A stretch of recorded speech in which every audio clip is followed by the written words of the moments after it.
কবরে কি আমরা যাবো, আপনারা যাবেন না? আপনাদেরকে হিসাব দেওয়া লাগবে না? কি মনে করতেছেন আপনারা? আর এই উম্মার বিজয়ের জন্য কি শুধু আমাদের একার দায়িত্ব না, সবার দায়িত্ব আছে? সবাই মিলে তো শক্ত হাতে একটা হাতল ধরলে না ইসলাম বিজয় হবে। আল্লাহ পাক যে ক্ষমতা যাদেরকে দিয়েছেন, কেন আপনারা বুঝতে চেষ্টা করেন না যে আল্লাহ রাব্বুল আলামিনের কাছেই সর্বভৌম ক্ষমতা, তার বিধান বাস্তবায়ন করেন, আল্লাহ পাক আপনাদেরকে আরো শক্তিশালী করবে ইনশাআল্লাহ। যদি না করেন তাহলে শোনেন, একটা সময় পর্যন্ত আল্লাহ পাক ছাড় দেন। এটা ইতিহাস। নমরুদ একটা লম্বা সময় ছাড় পাইছে, ফিরআউন আরো লম্বা একটা সময় ছাড় পাইছে, আদ জাতি সামুদ, আসহাবুল আইকা, মাদিয়ান, লূত, কত যে কম চলে গেছে হিসাব নাই। ইতিহাসটা খালি পড়বেন কোরআনের, কত যে কম পৃথিবী থেকে চলে গেছে এরই হিসাব নাই। আল্লাহ পাক জানাইছেন অল্প কিছু, বাকি কিছু জানানো নাই। আল্লাহ পাক জানানি নাই অনেক কিছু আমাদের, যেগুলো আমাদের দরকার সেগুলো জানাইছেন কিছু কিছু। তো কেউ কি টিকতে পারছিল? কেউ কি আল্লাহর বিধানের বাইরে গিয়ে চলতে পারছে? দুনিয়া টিকতে পারছে? কেউ কি চিরস্থায়ী ছিল? কোন নবীও তো চিরস্থায়ী ছিল না। তাহলে কিসের পিছনে ছুটতেছেন? আল্লাহ পাক আমাদের সবাইকে কথাগুলো বোঝার তৌফিক দান করেন। ব্যক্তি জীবন থেকে শুরু করে এক সর্বোচ্চ লেভেল পর্যন্ত কোরআন, হাদিস, ইসলামকে বাস্তবায়ন করার তৌফিক দান করেন। আল্লাহ পাক যাদের মধ্যে এই সততা আছে, এই মানুষগুলোকে আল্লাহ পাক আমাদের ঊর্ধ্বতন কর্তৃপক্ষ বানায় দেন, আমিন। বা যারা আছেন তাদেরকে আল্লাহ পাক হেদায়েত দান করেন। কুতিবা আলাইকুমুল কিতাল, তোমাদের উপর যুদ্ধকে ফরজ করা হয়েছে। কি ফরজ করা হয়েছে? একা একা আপনি করবেন না, একা একা করবেন না। ইসলামিক রাষ্ট্র করবে, ইসলামের রাষ্ট্রের আমির করবে, তার নেতৃত্বে জনগণ করে, একা একা বিচ্ছিন্নভাবে করে না। কুতিবা আলাইকুমুল কিতাল, এইটা যখন মুসলমানরা ছেড়ে দিয়েছে, ওই সময় থেকে এই মাইর খাওয়ার যুগ শুরু হয়েছে। অটোম্যান এম্পায়ারটা সর্বশেষ ওই ফাইট করছিল ওই পশ্চিমাদের সাথে, পরাজিত হয়ে যায় তারা প্রথম বিশ্বযুদ্ধে 1914 থেকে 17-18-র মধ্যে। এরপরে ওই যে ব্রিটেন দখল করে জেরুজালেম, বেলফোর্ট ডিক্লারেশন হয়, তারপরে ইহুদিদেরকে ওই জায়গাটা ছেড়ে দেয়। এরপর থেকে যে 100 বছর হলো, আমাদের খিলাফা পতনের 100 বছর হয়ে গেছে। কত বছর? এটা একটা আশারও কথা। আশার কথা কেন? প্রত্যেক 100 বছর পর পর আল্লাহ পাক পরিবর্তন নিয়ে আসেন। এটা ইতিহাস ঘাটলে পাবেন। 100 বছর পর পর আল্লাহ রাব্বুল আলামিন বড় বড় পরিবর্তন পৃথিবীতে নিয়ে আসেন। তো যেহেতু খিলাফা পতনের 100 বছর হয়ে গেছে, আশা করা যায় সামনে কিছু ভালো কিছুই হবে ইনশাআল্লাহ। ওই অটোম্যানদেরকে 1917 সালে 14 থেকে 17-র মধ্যে পরাজিত করে বাইতুল মুকাদ্দাস, যেখানে দেখতেছেন অক্টোবর থেকে এই পর্যন্ত মনে হয় 40,000 ছাড়াই গেছে, প্রাণহানি। ছাড়া যায় নাই? বেশিরভাগই নারী আর শিশু। বেশিরভাগই কি?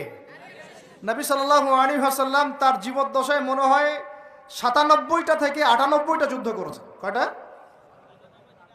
এটা তো জানেন না। আমরা শুধু জানি নবী সাল্লাল্লাহু আলাইহি ওয়াসাল্লাম মিষ্টি পছন্দ করতেন, মিসওয়াক করতেন, তারপরে ডান কাঁধে শুইতেন, হ্যাঁ, সাদা জামা পছন্দ করতেন, দাড়ি রাখতেন, এইগুলো আমরা জানি। মাশাআল্লাহ, ওনার সিরাত পড়েন, ওনার জীবনীটা পড়ে দেখেন। 97 থেকে 98টাতে তিনি নিজে লিড দিয়েছেন। তিনি হয় লিড দিয়েছেন, না হলে অন্য কোনো সাহাবীকে পাঠিয়েছেন, মানে গাজওয়া অথবা সারিয়া। এখন এই 100টার মতো যুদ্ধে আপনি দেখবেন না কোনো নারীকে হত্যা করা হয়েছে বা কোনো শিশুকে হত্যা করা হয়েছে, আপনি খুঁজে পাবেন না। একটা ইতিহাস দেখাতে পারবেন না যে মুসলমানদের হাতে কোনো শিশুকে হত্যা করা হয়েছে বা কোনো নারীকে হত্যা করা হয়েছে, আঘাত করা হয়েছে। শুধু আলী রাদিয়াল্লাহু আনহু একদিন এক নারীকে ধরেছিলেন, কারণ নবী সাল্লাল্লাহু আলাইহি ওয়াসাল্লাম বলেছিলেন যে অমুক জায়গায় এক মেয়েকে পাবা, ওই মেয়ের কাছে একটা চিঠি আছে, ও গুপ্তচর বৃত্তি করেছে, ওই চিঠি সে মক্কায় পৌঁছে দিতে চাচ্ছে, ওকে রাস্তায় ধরবা, ওর কাছ থেকে চিঠি আদায় করবা। কথা বুঝতে পারছেন? উনি গেলেন, দেখলেন হ্যাঁ ঠিক ওই জায়গায় এক মেয়ে আছে, এই চিঠি বের করো। আর নাই, আমার কাছে কোনো চিঠি নাই। তিনি বলছেন যদি চিঠি বের না করো তাহলে কিন্তু প্রয়োজনে একদম সব সার্চ করে চিঠি বের করবো কিন্তু। তো পরে ভয়ে সে চিঠি দিয়ে দিছে। এই একটাই ঘটনা পাওয়া যাচ্ছে যে মেয়েদের সাথে যুদ্ধক্ষেত্রে আচরণ। আর এই পুরো 100টা বা 98টা সারিয়ার গাজওয়ায় নবী সাল্লাল্লাহু আলাইহি ওয়াসাল্লাম সাহাবীদের হাতে একটা শিশুও মানে নিহত হয় নাই, একটা মহিলাও নিহত হয় নাই। যদি কোনো দলিল পান আমাকে জানায়েন, যদি আমার জ্ঞানে কমতি থাকে। আপনারা যদি দলিল পান আমাকে জানায়েন, আমার জানা নাই। এই যে 5, 6, 7 মাসের মধ্যে আপনি দেখতেছেন যে 40-42 হাজার মুসলমানকে মারা হচ্ছে, তার মধ্যে বেশিরভাগই নারী আর শিশু। নারী আর শিশু, এগুলো দেখলে তো ঘুম হয় না আমাদের, কিচ্ছু করার নাই, তামাশা দেখতেছি সবাই বসে বসে। আর যাদের করার ছিল এরা বসে খ্যাপসা খায়। কি খায়? ওরা ওই সিনেমা হল উদ্বোধন করে, মদের বার ওপেন করে। হ্যাঁ, সুবহানাল্লাহ। পাশে নবী সাল্লাল্লাহু আলাইহি ওয়াসাল্লাম শুয়ে আছে, চিন্তা করেন। সাহাবীরা রাদিয়াল্লাহু আনহুম আজমাইন তারা শুয়ে আছেন। ওখানে গেলে মুমিনদের চোখের পানি ছেড়ে দেয় মানুষ। কি একটা অবস্থা! ওইখানে আল্লাহর ঘর বাইতুল্লাহুল হারাম। অনেকে আবার বলে কি করার আছে আমাদের, আমাদের কিছুই করার নাই। হ্যাঁ, তো ওই জন্য একদিন বলছিলাম তো কিছু করার নাই, তাহলে নেইমারকে নিয়ে এসে ফুটবল খেলাও। ওটাও চলতেছিল। হ্যাঁ, বিভিন্ন বলিউড তারকা, হলিউড তারকা আইসা এসে কনসার্ট করতেছে, এগুলা করেন, কিছু করার নাই তো।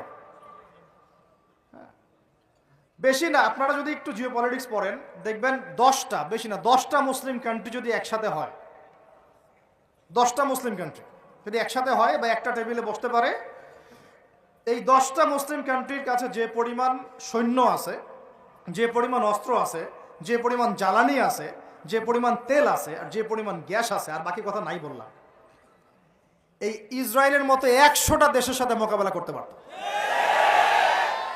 এক একটা বাচ্চার রক্তের বদলা নেওয়া যাইতো, একটা একটা বোনের ইজ্জতের বদলা নেওয়া যাইতো। শুধু ওই ইমানদার কোন ওমর আল্লাহ পাক এখন আমাদেরকে দেন নাই। কারণ কেন দেন নাই জানেন? কারণ আমরা তো আর তার সাহাবীদের মতো না।